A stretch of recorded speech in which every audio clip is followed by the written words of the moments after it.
We're all at the age where, if we're lucky enough to still have our parents with us, we're watching them grow old. And we're seeing ourselves in them. For some of you, this might be an inspiration. Perhaps your parents are active and vital and are enjoying this phase of their lives. But for others, the picture might not be so bright. Perhaps you've watched your parents struggle with health issues and grow weak and frail in front of your very eyes. And their quality of life seems to revolve around medical issues and navigating their limitations. My guest today is a geriatric pharmacist who works in assisted care facilities. And if you want to learn how to live your life now so you don't end up meeting her in one of her homes in the future, you are in the right place.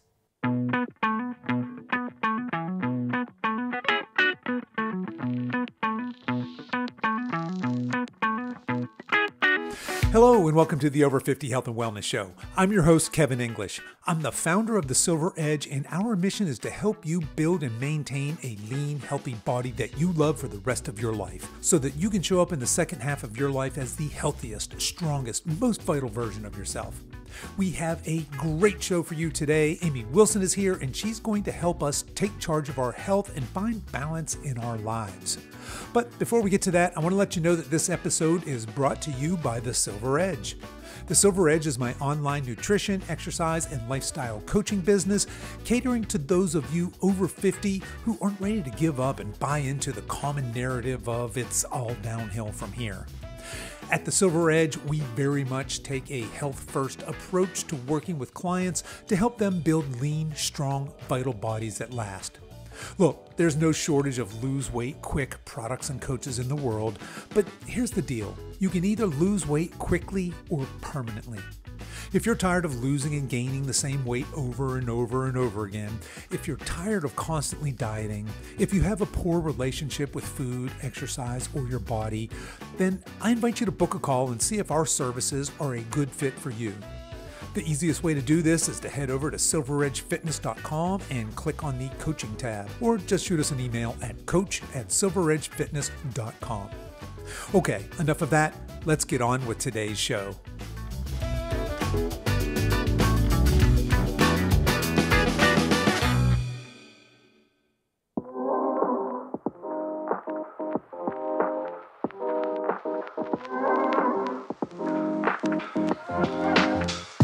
My guest today is Amy Wilson. Amy is a board-certified geriatric pharmacist, a fitness professional, and a certified nutrition coach who is passionate about helping people prevent and reverse disease with nutrition and fitness so they can look and feel better than ever before. Join me this week as Amy shares her roadmap to strong, healthy aging. I started our conversation by asking Amy how she got interested in health and fitness. I started teaching aerobics back in the day of Jane Fonda leotards and leg warmers. Yeah. And, everybody, we're all in our 50s and 60s. So we remember that era and high, low impact. And so I kind of got in there just by default. I danced, I played sports, and it was just kind of like the natural progression. So I went to college, went to University of Toledo in Ohio, and became a aerobics instructor there because we all know the freshman 15. I was bound and determined I am not going to get that freshman 15, which was good and bad. I got a love of cardio. I have a love of working out, and it was fun. And fast forward, I graduated from pharmacy school. I'm a pharmacist, and I kept doing the fitness. And it's always been a passion of mine to help people get healthy no matter what time we're in, even though things have ebbed and flowed. And we've learned so much in the past 25, 30 years compared to what we were back in the 70s and 80s. And that's a whole conversation too. My problem developed very quickly as I became what's considered an exercise addict. And you would think that, or at least I thought, hey, exercise is not a bad thing to be addicted to. It could be cigarette smoking. It could be something else. The problem was with that is that I blew my back out at 29. So in 29, I had L5-S1 surgery. And from being addicted to exercise, you would have think that would have taught me a lesson. It didn't. as soon as I was able to, I was right back doing the cardio and trying to, at that time, it was kind of learning about nutrition, but it was pretty much trying to out exercise a bad diet. And it wasn't that I was eating unhealthy. It was everything that I was learning at that time, 1,200 calories, eat diet food, all the things that now I know were the wrong things, but at the time we thought were the right things. And looking back, as you know, it's always hindsight is 2020. Sure. So, come full circle, I started really diving into maybe more holistic approaches and nutrition approaches, and have several certifications of nutrition as they've ebbed and flowed. And it's honestly just been recently where we kind of have really figured out, I won't say well, totally figured out, but we figured out the keys. We figured out what actually works and what didn't work. And unfortunately, a lot of those things that didn't work are still mainstream, are still in the magazines, are still in the sound bites that you see all the time. And so it's kind of come full circles where I use my pharmacy, because I am what's called a geriatric pharmacist. I work in the nursing homes, and seeing what that does. And then also with my experience with being a fitness professional and a nutrition coach, and being like, you know what, we can prevent disease. You know what? We don't have to work out for hours and hours and actually hurt our bodies. There's a smarter way to do that. There's a smarter way for us to consume what we do, and we can prevent, reverse disease, and we can actually live our best life. Here we are in our 50s, 60s, 70s. I don't want to be a resident in one of my nursing homes at all. And I guess my mission in life is to make sure that nobody is a resident in my nursing homes, because it's not a way of living. It's not thriving. It's not what we were meant to do. We weren't meant to get frail. We weren't meant to get old and decrepit. So that's kind of like the long version of the story. Yeah, I absolutely love that. Love that you have that mission. You don't want people to end up in one of your nursing homes, as you say. And I say all the time, my mission is just to rail against that common narrative that it's all downhill from here. And you hear that from people even a bunch younger than me, right? I'm getting ready to turn 59 next week, and I'll hear people in their 30s or 40s just with this fatalistic kind of, well, it's all downhill from here. And a lot of it has to do with what you alluded to, I think, just the what we see in media and popular media and what's, quote unquote, the news and social media, et cetera, that kind of supports that, right? As opposed to, you were talking about being healthy and vibrant and potentially in the best shape of our lives in our 50s, 60s, and 70s. And that's how we're meant to be. So I love that we're starting out on this footing. Now, you mentioned that you are a geriatric pharmacist. So before we start unpacking all of that goodness there, let's back up a little bit. And first, why? What caused you to get into that particular area, into pharmacy, and then into geriatric pharmacy? So what happened was, when I graduated from pharmacy school, I did what everybody usually does and goes to retail. And when I was in retail for a little bit, I had an opportunity to go into long-term care. And that was when I was in Ohio and experienced long-term care, and I loved it. But I was moving to Chicago and decided that, hey, there's a Walgreens on every corner. I'm going to go to Walgreens. And what happened was that I moved to Louisville, Kentucky, where I am now, and decided to go back into the long-term care setting. I loved consulting. I loved being at that time with my older adults and helping facilities. And it was that love that made me go into more and get that board certification in geriatrics and become more educated on disease states and frailty and what happens as we age when it comes to medicine. I am actually a pharmacist who prefers people not be on medicine. I wish that we could prevent, because this is what's scary, is that somebody comes into my nursing home, and it used to be back a long time ago when I first started, 8 medications, maybe. And I thought at that time that was a lot, right? Mm-hmm. Now, when the admissions come in, it's anywhere between 25 and 30 medications. Wow. It's crazy. Yeah. And I look at all these coming in now, and it's just like, this really could have been prevented. This really could have been prevented. And I think that's what we're missing. We're missing that prevention talk. No, I agree wholeheartedly with you. And what is the term? Polypharmacy, right? When Yes. people are on Yep. this, they have a whole grocery bag of different drugs. They have little pill containers Mondays, and here's my AM and my PM meds. And that's interesting. And that's one of the things I wanted to pick apart with you when I saw that you were a pharmacist and that you worked with specifically in this geriatric population. Just wanted to kind of get your feelings on where is the role, because there's got to be a role for meds, right, for modern Western medicine versus more this preventative care. So let's start unpacking this a little bit. And let's start here. Talk a little bit about chronic illness and why it's so prevalent and growing. And then let's jump into ways to prevent, arrest, and even reverse these things, right? But let's start with what is chronic illness and what are you seeing in aging populations? So chronic illness, and we think, and this is what we have to realize, is that just because you were diagnosed with high blood pressure, which is a chronic illness, or diabetes, you didn't get that overnight. You did not get that overnight. You got the diagnosis, but that's been happening since your teens, your 20s. It's just now your body can no longer ebb and flow. It's now hit its tipping point where it can't. You've done everything possible to go over and have that disease state or that chronic disease state. So chronic disease state is something that is like acute is that you got the flu and you get better. Chronic is something that you are going to continuously have unless you do something. So whether it's diabetes, heart disease, it could be high cholesterol. So any of those chronic illnesses is what I am seeing. And a lot of it is what we call metabolic syndrome or syndrome X. And if there's 5 things, if you have 3 of them, you're going to get a diagnosis of it. So one is an expanded waistline. Another is a fasting high blood glucose. Another one is a high LDL or a low HDL.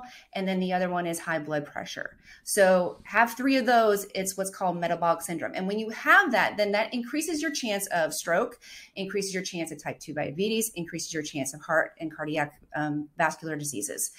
So that's what I am seeing is that most of my people who are coming in, and we can talk about age groups here in a little bit, but what I'm seeing is complications from those disease states, from that chronic illness, where they can no longer do their ADLs, which is adult daily living. They can no longer function independently and have to have a caretaker 24/7. Yeah, that's what you and I are trying to get out ahead of, right? Get people before we end up in those states. So if we're talking to people in 50s, 60s, and 70s, hey, let's catch you here. And people should certainly be thinking about this in their 30s and 40s as well. But and this is probably a good point to insert this, though. I think that there's an important distinction and the reason I chose over 50 is I just feel like at 50 that it's a pretty big birthday, right? It's bigger than your 30 or your 40, I think. But for most of us, there's these life changes, right? Our kids are probably leaving home or getting ready to leave home. So we're having some of that empty nest a little bit. Some of us are reimagining our careers. We're considering retirement. Our parents are aging, and that's having an impact. So many of us are becoming caregivers for elderly and the kind of people you're talking about here, right? In this geriatric population. And I think when it comes to these chronic diseases that you're talking about, and just to kind of set the stage, this is very, very common. It's probably more common than not in our age group.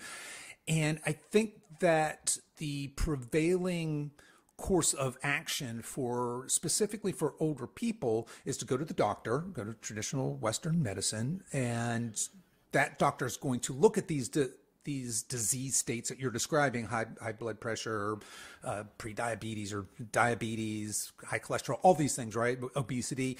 And they're going to prescribe a med. They're going to give a pill or an injection. And so you're going to be in there, you're going to see your doctor for 90 seconds. He or she's going to write a script and be gone.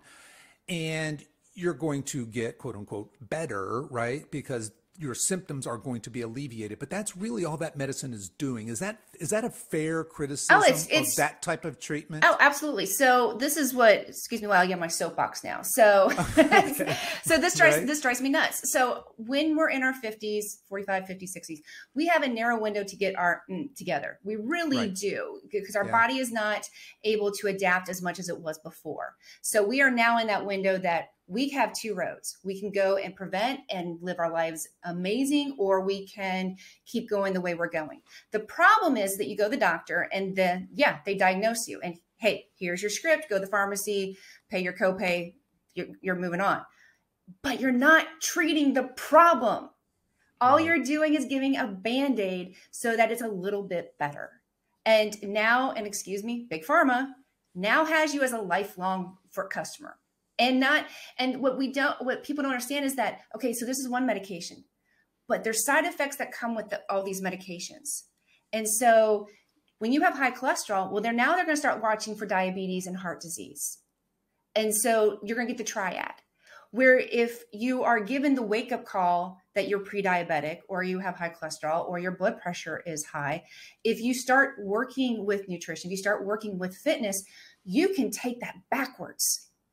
But the problem is the doctor's going to give you a pill and then they're going to say, hey, go on this diet and cut calories and lose maybe 15 to 20 pounds and you'll be fine, with no freaking plan. No plan. Right. And so no wonder people are confused. No wonder people a good example is my mail lady. She's diabetic. And I was having a conversation with her. She's like, well, I'm doing protein. I'm doing cheese and crackers. Yeah. And it's like, I was like, where are you getting your information? She's like, well, I go to TikTok. And there's some good stuff on TikTok. I'm on TikTok. I'm on Instagram, that kind of thing. But there's a lot of bad and misconceptions out there too. But the problem is that we don't start in the first place because the doctors don't give the information in the first place at all. There's no information and you leave more confused than when you got in there in the first place. Yeah, 100% with you. I think that the standard advice of eat less, move more is very vague. And you and I are probably going to dig into this a little bit deeper, but I don't think it's great advice for most of us, right? No. I really, really don't. It really is dependent on the individual. We're all bio-individuals, A.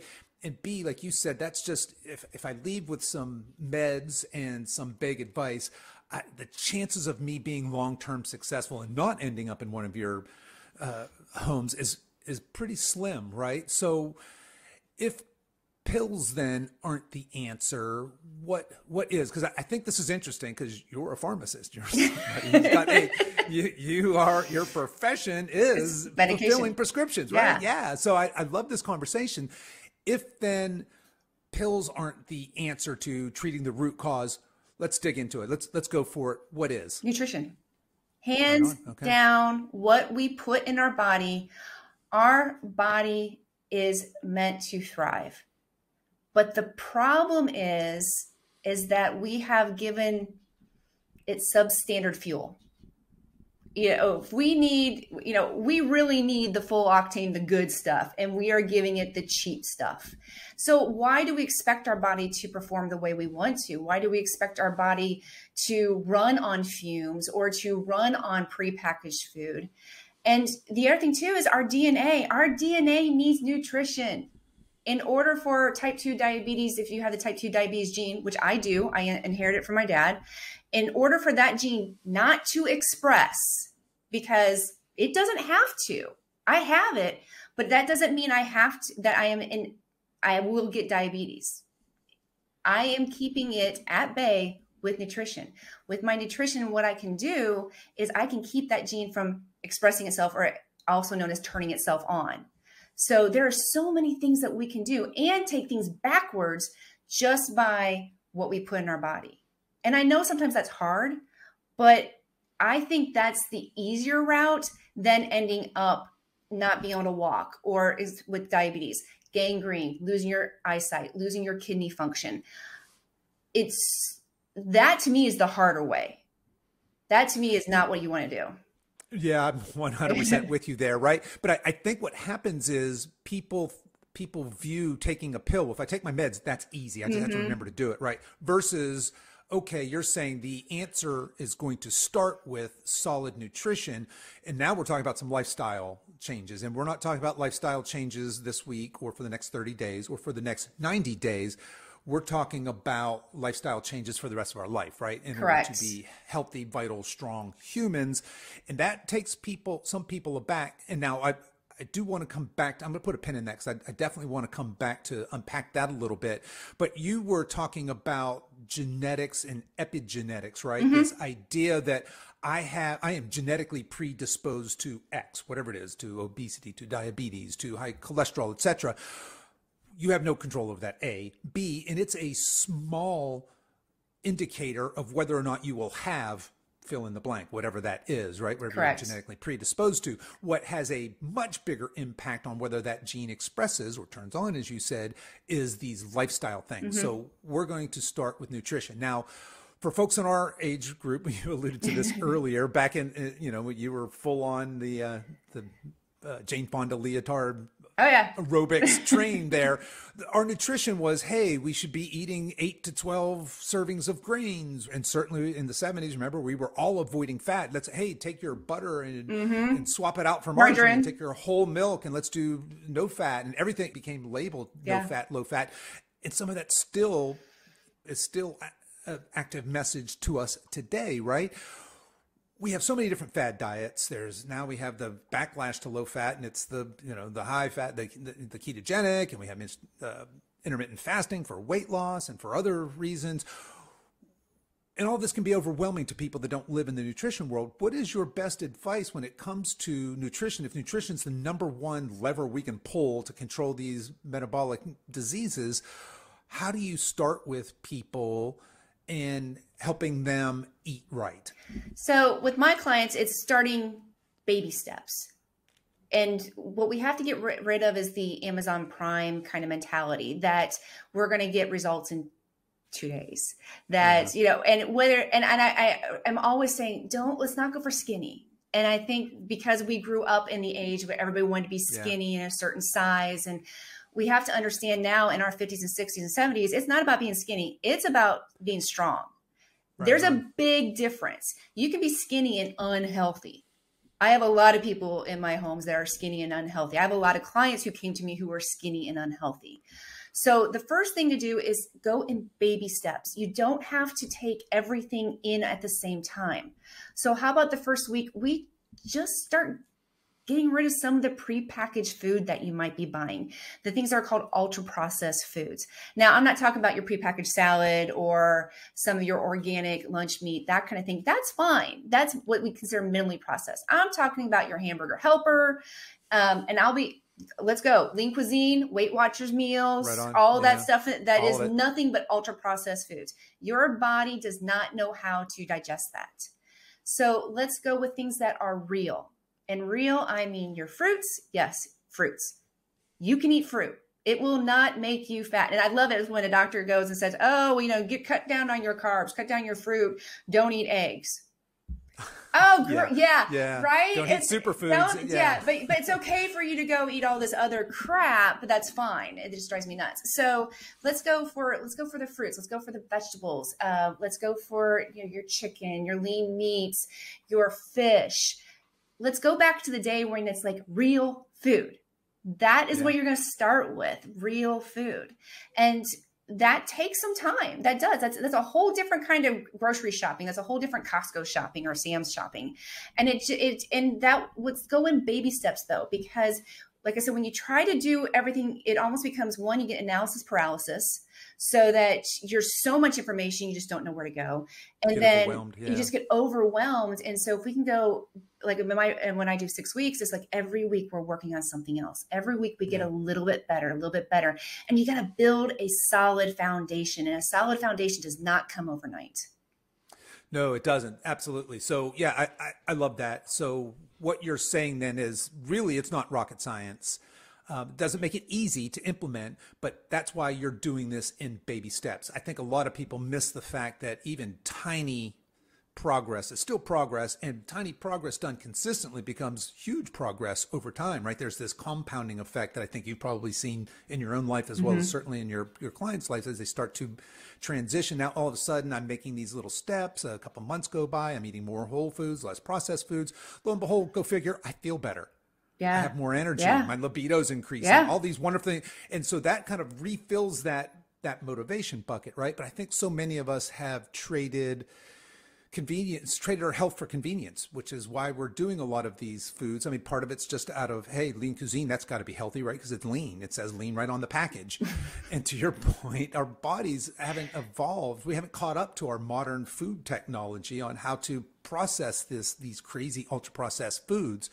So I'd love that you talk about starting with whole foods. Now, what about how much should we eat? Because I think that's oftentimes, if we're overweight, we're trying to lose 20, 30, 40, 50 plus pounds. The common advice is, well, just eat less. But what is your thought on the whole eat less piece of I hate the scale. I'm going to tell you that right now. The scale, all it does is tells our gravity. It sounds like, oh, but I lose weight. We want to preserve muscle. And people will say, well, muscle weighs more than fat. No, it doesn't. A pound is a pound. What's different is the volume. The volume. Right. So you could have, let's say you have a grapefruit, and let's say that is the amount of fat that you have. Well, 3 tangerines is going to fit in that, and that's muscle.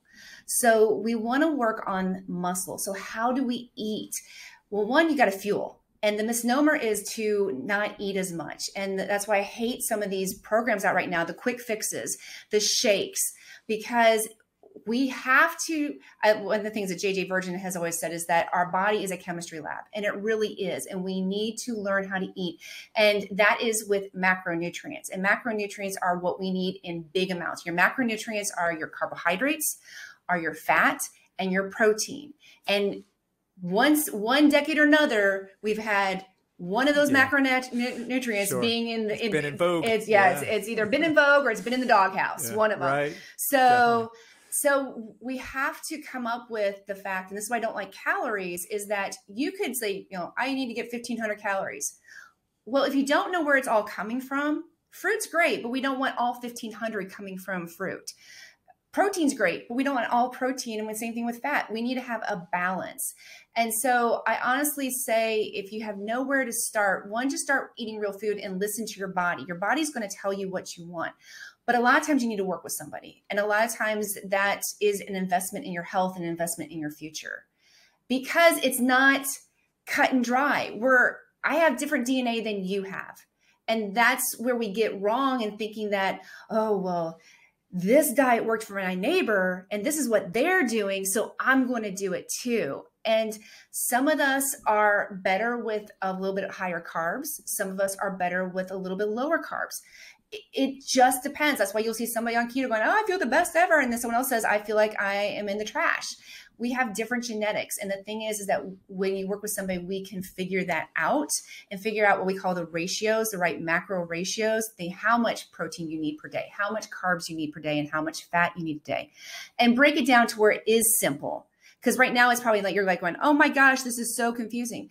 But when you work with somebody, instead of TikToking a 15-second video, you're able to take it in bite-sized chunks and slowly get better every single day. I love James Clear, who says, all you have to do is get better 1%. And that 1% adds up every day. Sure. Where will you, if you started today, where will you be in 6 weeks? Where will you be in 6 months? Where will you be in a year? And that's what you have to think about, and be okay that it's progress and not perfection, because we beat ourselves up that we don't do everything perfect. Perfect doesn't happen, but progress does. Sure does. Yeah. Yeah. What is the saying? Don't let perfection be the enemy of good enough for progress. Yeah. Something along those lines. Yeah. 100% with you. And going back all the way to the very beginning, when I asked you how you got into this, and you said, hey, as a college girl, I was doing what I thought, what was in vogue, which is eat 1,200 calories. And you've probably seen this as well. We get, because all our clients are going to be in their 50s, 60s, 70s, right? We often get clients who have been under eating or constantly dieting or yo-yo dieting all of their entire lives. And they come to us with these trashed metabolisms, right? So on our intake, we'll find out, we'll be like, holy moly, Mrs. Jones, you're desperately trying to lose weight, but you're only eating 1,200 calories a day. You can't diet from there. I mean, what do you do? Go to 800 calories a day? That's ridiculous. Yeah. So there's this health first approach, I think, that you're talking about. Hey, let's not worry about the scale right now. Let's not even worry about, let's get you metabolically healthy. Let's have this health first approach. If we get you strong and healthy, that body composition is going to change almost as a side product of that. Now, clients come in, that's not what they want to hear. They want to hear, no, I want the scale to go down. I want to, but it is this slow, small steps at a time. It's this lifetime journey mindset, not this, I need to lose 20 pounds because it's beach season here in a couple of months, right? Right. And what we don't realize, especially for females and as men too, because we have under-eaten for so long and maybe got rid of carbs for so long, we have really damaged our thyroid. That too. Yeah. And so, we always go, oh, it's my thyroid. Oh, it's this. Well, yes and no. We've kind of done it to ourselves, but we can help our thyroid. We can boost our metabolism. And I always say, just step away from the scale, get rid of the scale, get that tape measure out, take those pictures, because those tell the story. The scale does not. And you could, a lot of my clients, I had one lady who lost 30 inches in 6 weeks. She didn't lose a pound. Didn't lose 1 pound. I think that's an important point right there. Yeah. So she went down 2 pant sizes, lost 30 freaking inches. And she was kind of upset because the scale didn't move. Because we all have, and at least with females, we all have this number that we think we should weigh. And I had this number, and you can think about it right now. What number did you think? I had a number in high school. I had a number in college. I had a number in my 30s. And it's one of those things you just have to get rid of that number, because that number doesn't define you and that number doesn't mean health. And so if you could lose 30 inches and go down to 2 dress sizes and a pant size and you can see your waist, well, isn't that what we really want? That's what we want. Who cares about the number on the scale? Because nobody's going to see that number. Nobody has any idea what that number is. But they see you and they see if you're vibrant. They see if you're glowing. They see how you look. They see if you look tired. They see if you look bloated and inflated. And they also see when you look amazing and feel amazing. You're preaching to the choir here. I love absolutely every last bit of that. Okay, so you've mentioned... We've talked a good bit about muscle, the importance of muscle. You're talking about, hey, our goal isn't to be skinny, it's to be strong. We can certainly be skinny and unhealthy. And you're probably familiar with Dr. Gabrielle Lyon. She says that muscle is the organ of longevity. Yep. Amen to that, right? So let's dig in here, especially if let's talk about the archetype of that 50-something-year-old woman who's decided she's finally going to get rid of these 20 pounds. She's struggled with it ever since, she hasn't weighed that number on the scale that she wants to weigh since before her kids, whatever it is, right? And she's slaving away on the treadmill 5 days a week, right? What do you tell folks when it comes to exercise? Because that's the other big lever, right? We have nutrition, which is going to be our first lever. What do you talk to people about when it comes to, especially your ladies, when it comes to exercise in your 50s, 60s, and even 70s? What's the best modality? What should they be doing? What should that look like? So most of us are cardio bunnies. We grew up with aerobics, the step mill, the Stairmaster, now the elliptical machine, and then we go to. I was a fitness instructor. I taught kickboxing. I taught all these things. Right. But ask yourself if what I'm doing is working, and more than likely, if you're only doing cardio, you still look the same. And that's not what you want. And you can't figure out why you are not losing. The problem is that we're stressing our bodies out like crazy. Hello menopause and hello cortisol. Cortisol is a great hormone when it's in balance, but when you get when you get in menopause and when you do nothing but cardio and constantly stress out that body, you are now elevating your cortisol. So if you have the fluff around the middle, more than likely it is a cortisol imbalance that we have caused. And what you do is that, oh my gosh, I need to cut more calories and I need to go even longer on my runs or longer on, take another class. And the problem is that it never works and you can't figure out why, because what we were told eat more, eat less, move more is not working, because here's the deal is that if you're not eating, so if you're not doing the nutrition, but you're constantly doing cardio, the energy has to come from somewhere. Your body is meant to survive. So what's going to happen is if you're not eating enough is that your metabolism is now going to slow down. It's science. Doesn't matter how much you work out, your metabolism is going to slow down. Unfortunately, people think that when you work out more, it's going to be fat that's burned during that time. You're not eating, you're working out more. Now it's your muscle that's being burned, because muscle is the quickest form of energy. That's how your body can get glucose. The problem is muscle is your metabolism. Muscle is your fountain of youth. So now you're actually slowing down your metabolism even more by even doing more cardio. So where you need to put the brakes on is to step off the machine and start picking up weights. And ladies, I am not talking about those cute little 3 pounds. Yeah, the pink ones are awesome. Pink ones. They're so cute. I get it. Yeah. And that may be your starting point. That may be your starting point, and that is fine. But if you continue, and yes, you're like, but I'm female, doesn't matter. You're going to be picking up eventually 20, 25, 30-pound dumbbells and amaze yourself at how strong and viable. And it's not just a matter of being able to pick up your grandkids or your kids. It's a lot of it's functional training. How many bags of groceries can you take from your car into your house? How about sitting down every day? How about walking? We need that muscle. And if by doing all that cardio, we're depleting the muscle. And the problem is that nobody tells us that. Nobody tells us that. Nobody tells us that. In fact, it's the opposite message I see out there, that behavior is still encouraged. And I think you're right. What happens is these people, and it's guys as well as ladies, these intense cardio folks, aerobics people, I'm talking to you, Peloton racers, all of those kinds of things, which there's nothing wrong with those inherently. It's just overdoing them and chronically dieting is a recipe, like you're saying, for disaster, right? Your body's going into survival state. Believe me, as it has nutrients coming in, you're thinking you're burning fat. Your body wants nothing more than to hang onto those fat stores because it's perceiving this extreme circumstance with food scarcity, which is not a healthy place for you to be.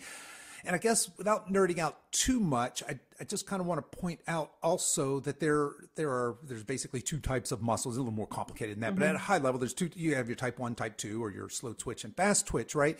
And as we age, we preferentially are losing that fast twitch muscle fiber, which is that metabolically expensive, right? You're not building type 2 muscle when you're hammering away on a cardio machine or in your Orange Theory class or whatever it is you're doing. But it is when you pick up a heavy dumbbell or barbell or things like that. And I think that stigma once upon a time that it just didn't see many women, especially in our age group, who were picking up barbells. And you got to credit people like CrossFit for really changing that.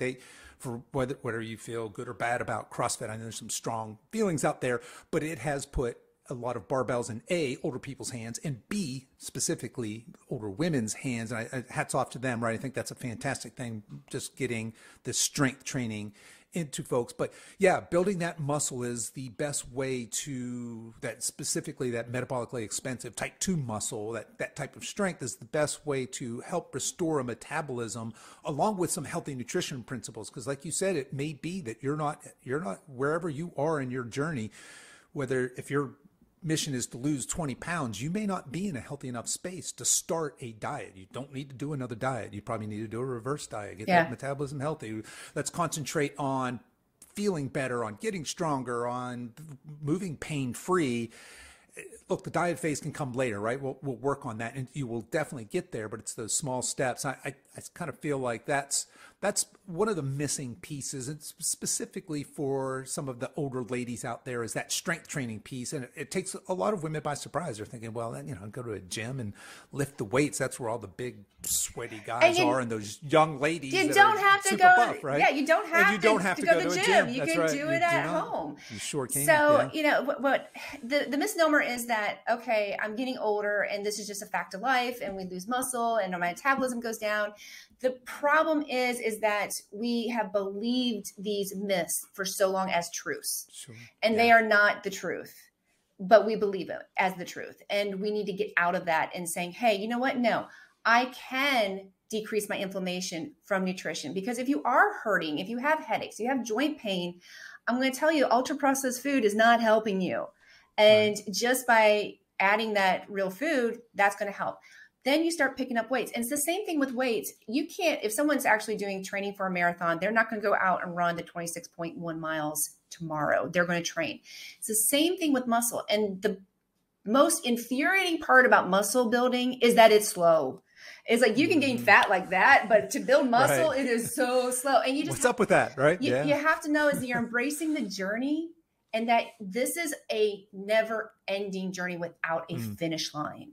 And that you have to be okay with that, because I think we're so used to, we start a diet or we start an exercise program, and then it's a wedding, it's a class reunion, it's whatever. And then we have the stopping point. So what you have to realize now is that there is no stopping point. Now it's you're training for life is what you're doing. And you're training to live your best life. Training to live your best life. I'm 100% on board with you there. And I think that the distinction between, say, good coaches or a lot of coaching and great coaches is exactly what you're talking about. If I can get a client to lose 20 pounds in, say, 6 months, that's great. But if they leave and then they go back to, they're like, hey, finally, that horrible ordeal is over. I can go back to my regular life. Well, it doesn't take a rocket science to figure out what's going to happen. But if I can get that same client to change their outlook, to change their mindset, to embrace healthy living, as to take that on as their identity, and to carry that forward and to weave these new habits into the very fabric of their ongoing existence, that's a success. That means when they leave a program, right, that they're now excited about what they're doing. They see they get to exercise, they get to make healthy choices, they understand the importance of recovery and sleep and managing their stress and all these different things, right? And that's much, much different, going all the way back to our pharma discussion of, hey, you have high blood pressure, here, take this pill. Okay, now go and, you should definitely lose some weight, but go figure that out, right? Those are two completely different things. And that's way easier said than done, right? That identity switch is huge. And to have an identity switch is if you see yourself as somebody who has high blood pressure, see yourself somebody who is, it's just who I am.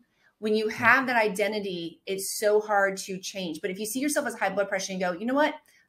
I'm not going to be that person. I'm going to be somebody who's healthy. I am somebody who is going to thrive. I am somebody who is going to live out my years independently, best life. And when you have that identity shift, it's amazing what can happen and the changes that will happen when you get rid of that negativity.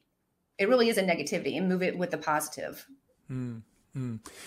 Yeah. So that brings up another good point, I think, is a lot of people change out of this almost self-loathing, right? I don't like the way I look. I'm ashamed of my body.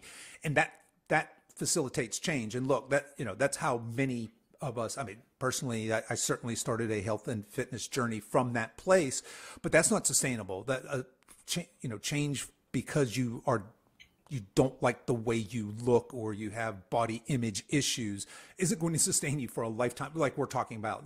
But change from that mindset to a place of, I want to change from a place of self-love. I love myself. I love myself exactly as I am now. I love my future self. And if that's true, that I love myself, then I'm going to do, when we love something, our behavior towards it changes, right? I'm going to now take care of myself from this place of self-love. And okay, if I really love myself, that means that I have to treat this body, which is the only body I have, with love and respect, and do the things that are going to honor it. And that's kind of what will last for a lifetime, as opposed to, I hate this. I hate my love handles. I look in the mirror and I'm disgusted with that. And you can speak to that better than me. Yeah, we have that as males, but I think it's a much stronger in females. For females, and we go up and down. And I'll use me as an example. Menopause hit me hard, and it was all of a sudden weight came out of nowhere. My hips got bigger. I used to have a flat stomach. All of a sudden, I didn't have the flat stomach anymore, and it's a self-loathing, and it's a very it can put you down this very dark rabbit hole. But sometimes that is the catalyst. Sometimes that is the spark that you need to say, what, hold it. I'm not, I was one of those things like, okay, is this menopause? Is this what I'm meant to be? Maybe this is what it's supposed to be. And it's like, and started doing my research and found out that no, this does not have to be the way it is. We have to take care of our hormones. We have to eat. And I get to, not that I have to, I get to. And it was a change. I kept telling myself if what I was doing was working, I wouldn't be here. And I had to flip the script in my head and be like, okay, no, all this stuff that I keep hearing, even when I was certified in other nutrition programs, it wasn't eating enough. It wasn't picking up weights. It wasn't all the things that I know now. And I had to be willing to learn and to get out of my own way to understand that, we can flip the script. We can flip that, to get that switch. Sometimes you do need that. Sometimes it is that dark place. It is going to the doctor and the doctor says you're diabetic, and that is the motivation, but we have to do it right. And we have to be able to understand that it's a long-term commitment. And if we do it for the right reasons and we're doing it for the health and we're healing the body on the inside, and then it will show on the outside. 100%. Absolutely love that. Yeah, that is beautifully spoken. So thank you for those thoughts. I'm 100% on board with you with all of that. Well, Amy, as we're kind of wrapping up here a little bit, I can't have a pharmacist on my show and miss the opportunity to talk about in the news just recently. So for folks that are listening to this in the future, we're recording this in early April of 2023, but Weight Watchers has just come out with a pretty big announcement. They have Basically, they bought Sequence, which is a company. It's a telehealth company. But the big thing that does for Weight Watchers is gives them the ability to sell prescription weight loss drugs. Specifically, like Ozempic is the big one. Wegovy. There's a couple of them in there. So these things were originally developed for diabetic medications. One of the side effects is decreased appetite. So folks are jumping all over that and rebranding these drugs or repurposing these drugs now. I'd love to hear your thoughts on just these drugs in general, and then specifically kind of maybe Weight Watchers move here, who Weight Watchers has been kind of, I would put in that camp of, hey, you should eat healthy and make lifestyle changes. And now they're obviously at least deviating from that a little bit, right? Saying, hey, if that doesn't work, check this out. What do you think? Where do I start? So the GLP-1s, the glucagon-like peptide 1 medications, which are relatively new, do have a purpose. There are people who do need these drugs, and I don't want to diminish that. However, it's been a long time since Big Pharma's had a blockbuster. It's been a long time. If you think about it, probably Viagra was probably one of the last ones. And even though I love that Ozempic says, oh, we're not for weight loss. We're not for weight loss. But they're not doing anything to discourage the prescribing habits at all. Mm-hmm. So my issue with Ozempic and Wegovy is that here's once again that we're given this shiny object and saying, this is the savior. This is going to help you lose weight. This is the answer to your prayers. You don't have to do anything except take a shot per week. And that is sexy. That is so enticing to people who thought they've done everything. But the thing is, they've done everything wrong. And they've set themselves up for failure without even realizing it. So I don't want anybody to think I'm saying, okay, you're horrible for doing this. It's tempting. Believe me, when I was in retail pharmacy and Dr. Oz or Kim Kardashian came out with something they were doing, everybody wanted to come in and buy it because it was the hope of being able to get to where they wanted to go. The problem with Ozempic, Wegovy, is that there are side effects. And how it works is that it does slow down what's called gastric motility. It'll slow down how you process foods. It will decrease your appetite. Okay, those all sound pretty good, right? But there's also other side effects like cancer. That's a possibility. The other thing is these are relatively new medications. We don't know what's going to happen in 5, 10, 15, 20 years down the line if you're on these for a long period of time. We don't know. The other problem is that if you're taking it, it's expensive if insurance doesn't pay for it. And from what I understand, my friends in retail, there's a lot of hoops to jump through if you want insurance to pay for it. But I think I'd jump in here really quick. I don't want to interrupt, but I think that there are the Big Pharma is lobbying hard to Hard. make obesity a disease. Oh yeah, Therefore, because it's we cash. transfer that cost. Oh yeah, transfer that cost to now. If all of a sudden I can go get Ozempic and it's $20 a month. Oh yeah, that cost barrier is out of the way, yeah. right? So, But yeah, go ahead. Sorry, go ahead. but okay, so now you have to do it forever. So if you lose your insurance or go someplace else and you can't get on it, so the problem is once you stop, it comes back and brings friends, Right. fast. And the other problem is because the way that you lose the weight, remember we talked about muscle, you're not losing, you lose some fat, of course, but you're losing a lot of muscle too. So now you're slowing down your metabolism. So the problem is that there's nothing in conjunction with nutrition with it. They're just saying, hey, here's your shot. You're going to lose the weight. Here you go. My problem with Weight Watchers is I had a problem with Weight Watchers before, but Weight Watchers is very much scale dependent. And you go and I have clients who said, oh yeah, I would the night before I would starve myself so I can make my way in. Okay. So wrong on so many levels. Yes. So they were scale oriented. So they were making sure that you were staying with them by holding that little carrot, which was that scale. Weight Watchers was losing market share big time from all the other programs that are out there. They know if they get you with Ozempic or Wegovy, Lifetime customer. Lifetime customer. Same way and same with Big Pharma. Lifetime customer. They're not helping you cure or get over the hump or get yourself on a lifestyle track. They are giving There's no money in it. They're giving you, and I hate to say it, they're giving you the fix is what they're doing.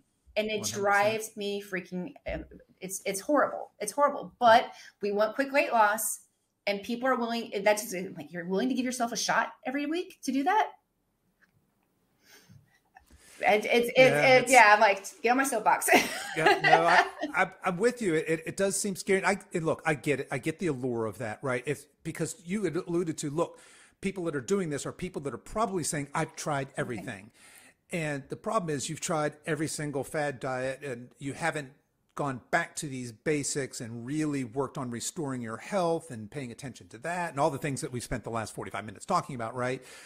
For most people, right? And you started with the disclaimer. Yeah. Look, these drugs are for some people. They're just not for the masses, which is my fear is that's how they're now being marketed. And it goes back to also just the ugly reality of finances, right? There's no money in strong, healthy, vital people. There's no money in dead people. I've seen this. It's a meme, right? There's no money for dead people. There's no money in healthy people in the health, fitness, nutrition space. But right in the middle is the sweet spot. That's the profitable sweet spot. And to your point, you know, as we're advocating for, hey, you should eat whole foods and not big processed foods, and ultra processed foods have billions of dollars of money behind them, right? That's a big machine to fight against. And Big Pharma's got billions and billions of dollars. I think I've heard a statistic like 70% of all worldwide ad spend is now pharma, which is a crazy statistic. And if you think about it, in the billions of dollars they're spending in lobbying, but they don't want customers to get well. I mean, I'm not saying there's evil people. It's not a cabal of evil rich white men wringing their hands in glee that people are sick, but there's there's shareholders and there's a financial reality, and there's, these people are on quarterly calls with their shareholders talking to Wall Street about, hey, these are growth projections. If you miss it, you get pounded, and the stockholders are disappointed. So they're in this constant growth state. And just somewhere in the shuffle, we get lost. Our health gets lost. It does. What's best for us gets lost. And yeah, I didn't expect really to go this deep into that with a pharmacist, but it seems like we're on the same side. Well, what you're going to start hearing soon is leptin resistance. That's going to be the tagline, and that's going to be the buzzword. And the problem is yes, does Ozempic and Wegovy help with that? But you know what causes leptin resistance? Ultra processed foods.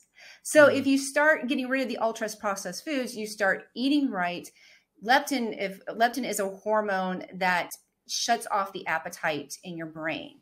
And when you have resistance, your brain, everything gets kind of widgy-whack and nothing talks to each other. But you can reverse the leptin resistance by eating real food and by lifting weights. Right. much better than putting an injection in you to get that. Because once again, when you get rid of that Ozempic or that Wegovy, that leptin resistance comes right back because you never trained your body in the first place to start listening to its hormones. And it's crazy. You're going to hear a lot about leptin resistance coming up because they're going to use that as, oh, do you have leptin resistance? Yeah, we can help you. Right. And to the average consumer, that is going to appeal, right? Or maybe I do. I don't know. But to your point, the best way to restore our hormones or have a youthful, healthy hormone profile are to just do basic healthy things, to eat well, to exercise regularly, get good, solid sleep and have a good sleep hygiene practice. Absolutely. All of these things will. It's not sexy, but it works. It works for the rest of your life without side effects. With wonderful side effects. Including a body composition that you absolutely love. Right? Yeah, you're not going to get the negative side effects. You get all positive side effects. You get all the good ones. Yeah. All right. I'm preaching to the choir now. So, all right. Well, Amy, what's next for you? What's on the horizon here? What do you got coming up? What's coming up is always coaching. So I am just always out there spreading the word that we can get healthy, that as we get older, we can thrive and we can live our freaking best life. So that's my mission. That is my passion. Just got my website up and running. So, if you want to come visit me at amykwilson.com, you can. And I have, free resources and always can schedule a phone call with me. Cause as you can tell, I love talking to people and I love educating and just say, hey, we can get healthy and it doesn't have to be hard. It really doesn't. All right, folks, let's not meet Amy 10, 15, 20 years from now in one of her nursing homes, right? Please no. Let's take some steps here. Absolutely love it. Well, so Amy, I know you got a bunch of socials and everything, and folks, I will put her website, all her social contact, everything into the show notes. You guys can find that there. Amy, I want to thank you so much for coming on the show today, taking the time to just share your message with us. You are a fantastic ambassador for healthy aging, and really just to encourage you to keep up the great work. Oh, thank you. And this has been a pleasure. Thank you.